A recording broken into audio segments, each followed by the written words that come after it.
Welcome, welcome, welcome. I'm John Hodge, joined by JC Abbott for our Three Down Nation CFL picks for week 5. We're going to have picks straight up against the spread for this full slate. But first, JC, I got to say, I am pooped today. I am tired. I am exhausted. And that is because Canada Day, always a tough day for dog owners with all the fireworks. Well, yesterday, for the second straight year, Winnipeg simultaneously had thunderstorms. Thunderstorms plus fireworks plus dog equals catastrophe. Shout out to my dog for surviving the night, though my goodness, it was not easy trying to get her to settle down. I'm pretty lucky. My dog's good with the fireworks, which would be a problem this week. We don't have thunderstorms, but I can look across the water from my house at the Americans. So we also get the July 4th fireworks visible from my house as well. So it's a double hitter if you've got a dog that's anxious in my area. Shout out to your dog for being good with fireworks. Mine is terrible. She hates the thunder. She hates fireworks. It is her natural enemy. Like a lot of people think dogs and cats are natural enemies. Honestly, I think that beef got quashed years ago. Dogs and cats pretty cool with each other. They're often there to play with each other, cuddle with each other, whatever. Dogs and loud noises. To me, those are the natural enemies. It's like fire and ice, oil and water. There is no love there. And I have no love for having to stay awake until she is finally ready to settle after these loud disruptive noises. It was not a fun night in my household. My dog's beef isn't with fireworks, it's with the noises from Family Feud, like the ding for the What? correct answers.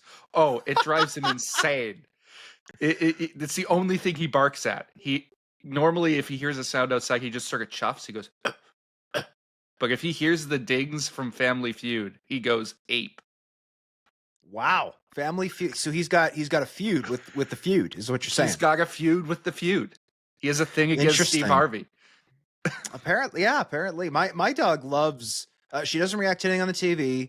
She loves any guests, visitors. It doesn't matter who comes up, rings the doorbell, knocks on the door, whatever. She does not bark when people come to the door. She gets excited. She wiggles. She wags. She loves all people. The only time she gets afraid and antsy is those loud noises. So anyway, I'm glad that the fireworks day is over. I am not close enough to the border to have to worry about the 4th of July. So we're good to go for another year, JC. We're good to go. Mind you, if the Bombers win the Grey Cup at home in November, there might be some fireworks then. At least that's several months away. I don't have to worry about it until then. And knock on wood, there won't be a thunderstorm in November in Winnipeg. I don't think there will be, but you never know with this weather that we have here on the prairies. Let's get into it, JC. The Calgary Stampeders are 3-point home underdogs to the Winnipeg Blue Bombers in the first ever edition of the Stampede Bowl. Winnipeg will have reigning CFL MOP Brady Oliveira back in the starting lineup after a 2-game absence, while the Stampeders will dress veteran linebacker Kyle Wilson just 1 week after he joined the team from Hamilton. Can the Blue Bombers improve to 4-0 and cover this spread, or can the Stampeders get the upset? Well, first of all, kudos to the Calgary Stampeders because I think this Stampede Bowl initiative that they've created is super cool. There's going to be a trophy on the line for this game. There's going to be lots of fanfare. Kudos to them. It'd be really great if they could win that game and sort of back up what they've done on the marketing side. Unfortunately, I just don't think it's going to happen, Hodge. The Winnipeg Blue Bombers are too good as a football team. We saw them excel through the air last week. Zach Collaros looked like he was 25 and in prime form. And now they're getting Brady Oliveira back in the backfield. And for as good as the Stampeders' start to the season did look, I think that was inflated by some of the opponents that they were playing at the time. And I don't think Kyle Wilson, as an addition at middle linebacker, is going to make a world of a difference in terms of their strength against the run and being able to stop Brady Oliveira, right?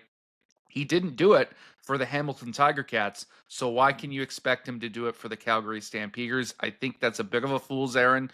They're going to have to wait until Adam Bighill is healthy to really shore up that defense, in my opinion. So I've got the Bombers covering this spread and beating the Calgary Stampeders on the road.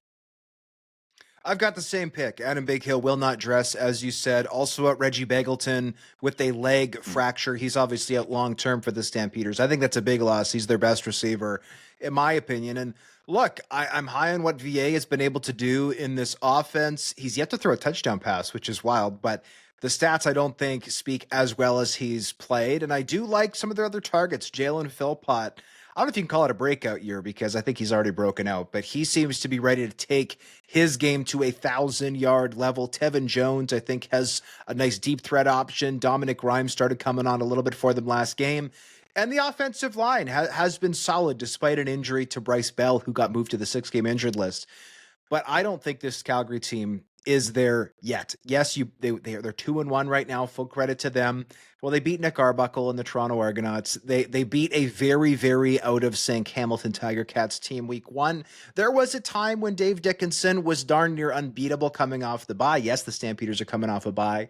I don't think that's the case anymore. I think Winnipeg is on another level. They won by 13 points last week, JC, despite not getting their best effort from their defense. Yes, they kept Trey Ford in the pocket, but they also had a huge breakdown in the secondary.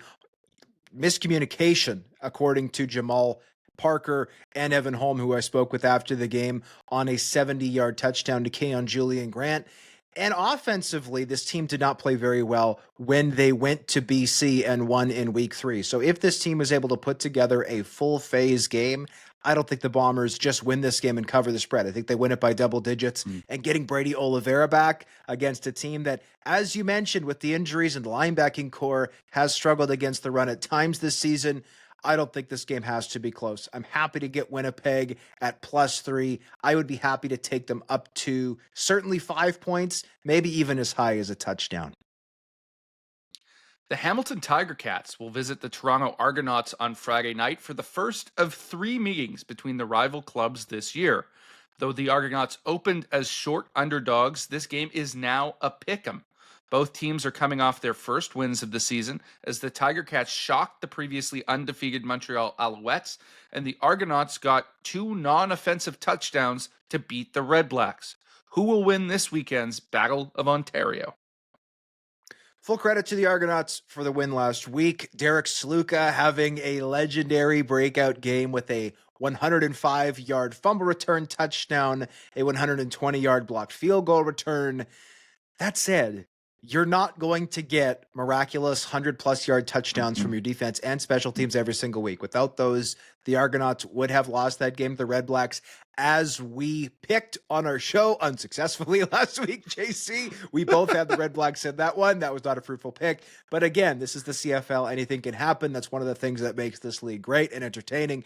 And obviously, the Argonauts were the beneficiaries of that last week. I do not see that happening again. Yes, this game's at BMO Field. The Argonauts do draw better there than they have the last few years. And I've said it before. I've been to those games in person. That crowd is mightier than they look on television. That said, we're going to have lots of Ticats fans heading up the QEW for this one. Greg Bell is going to be back. The Tiger Cats are a pretty darn healthy team right now. Granted, Coulter Woodmansee, one of their starting offensive linemen, looks like he's going to be questionable for this one. But you look over at the Argonauts, Chad Kelly's not going to play this week. Both of their running backs, Mayan Williams and Deontay McMahon, likely not to play this week. Darius Sirocco is still out. Jack Cassar, top special teamer, still out. And Wynton McManus, arguably a top defensive player in the entire CFL, also likely still out. I just think the Argonauts are too banged up. Full credit to them again last week for the win, playing desperate football, trying to get that first dub. I think the pressure is off of them a little bit. Ryan Dinwiddie's rant that evidently worked in helping motivate his team, I think is worn off. I think it's time for the Ticats to get to 2-2 and get this win. I'm in total agreement with you, Hodge. This may shock you to hear, but it is different to play Bo Levi Mitchell than it is to play Dustin Crum. These are very different quarterbacks with very different skill sets, and I think Bo Levi Mitchell can exploit some of the holes in this Argos defense that Crum was not able to do last week. And as you mentioned, this Argos team is extremely banged up right now, and I'm concerned about their ability to protect Nick Arbuckle, which has been poor at the best of times, but I don't think people are truly appreciating what the potential loss of Mayan Williams this week could do to that issue because, the Ohio State product has been good on the ground, but do you want to know who the best starting running back in terms of PFF pass blocking grade in the CFL is right now? It's Mayan Williams with that offensive line in front of them that has had massive gaps and has allowed a ton of pressure off the edge. He has been covering up for some of those errors. If they don't have him in the lineup and it's going to Kalen LeBourne coming off the street, I think they're going to have some real trouble keeping Nick Arbuckle upright, and that's going to cause them to drop this game. I'm picking Hamilton, and frankly, I would pick them if this was up to 4.5, 5 points. I really feel strongly that this will be the Ticats game. Yeah, I thought the Argonauts' offensive line looked better in week 4 than it did in week 3, getting Ryan Hunter back out to tackle. That said, it is still not one of the league's better units right now. I'm happy to roll with the Tabbies, a team that, without a marquee pass rusher, actually got after the quarterback quite a lot against a solid Alouettes offensive line in week 4. So I'm interested to see if the Tiger Cats are starting to build something there on defense. The Montreal Alouettes are 3.5-point home favorites to the BC Lions on Saturday night, despite coming off a disappointing loss to Hamilton. McLeod Bethel-Thompson struggled in his first game as Montreal's starter, and it appears he'll start again this week as Davis Alexander continues his recovery from a hamstring injury. The Lions, meanwhile, appear hopeful that they'll have Nathan Rourke back in the starting lineup after a 2-game absence due to a core injury. Will the Alouettes right their ship, or can the BC Lions upset them on the road? The Montreal Alouettes offense did not look good last week, Hodge, with McLeod Bethel-Thompson at the helm, but they put a whole lot on their backup quarterback because they dressed 3 running backs for that game and gave them a combined total of 4 carries. That just can't happen going forward if you want to play winning football. And I think Jason Moss is going to recognize that, particularly when you're going up against a BC Lions defense that has been extremely vulnerable against the run in a couple of games this season. Likely won't have Jonah Tavai, their best run-stuffing defensive tackle. Likely won't have Dwayne Hendricks, their best pass-rushing defensive tackle. And Matthew Betts is currently limited as the defensive end in that lineup. That's going to cause some reshuffling if he cannot play. So I'm going to pick the Alouettes to win this game because I think they can get enough from their ground game and get enough from their defense that they're going to be able to pull off the win. But I will be picking the BC Lions to cover this matchup because I think Nathan Rourke's going to play, and I think he makes a huge difference, right? There may be no starker difference in the CFL between a backup and a starter right now than Jeremiah Mazzoli to Nathan Rourke. I think he revolutionizes what that offense is capable of. I think he can take the top off. And even against a great defense like the Montreal Alouettes, he is going to be able to make a few plays and keep this at least respectively close. I'm not confident enough in everything they've got going on that Lions team to pick them over Montreal right now, but I think they can potentially cover this spread. I actually have the exact same pick, JC. And for the record, we do not discuss our picks ahead of time. I am taking the Alouettes to win straight up. I think it'll be a very close game. I think this team does deserve some benefit of the doubt. Yes, they were miserable last week, especially on the offensive side of the ball, but I still think this is the top team in the East Division by a long shot. I think McLeod Bethel-Thompson deserves a second chance. This is a guy who, he's never been a top quarterback in the CFL necessarily on opinion polls and things like that, but he has once led the CFL in passing yardage. He has once led the CFL in touchdown passes, and he has technically won a Grey Cup as a starter. Like, this is not a guy who is unproven. He is somebody who I expected to go in and look solid last week. Unfortunately for the Alouettes, that was not the case. He really struggled. I think he has to be better in this one. I think he knows he has to be better in this one. I also think that maybe early in the week, he didn't anticipate that he'd be the starter. I know players always say that token thing. Well, I always prepare like I'm the starter. Well, sometimes I question whether or not that's true. Hopefully this week, McLeod Bethel-Thompson is preparing like he is the starter because he did not look prepared last week. And I think the Alouettes are a team that is built to lead in games. What I mean by that is they are not a super high-powered, deep shot offense. They've been running the ball more than they ever have under Jason Moss early this season,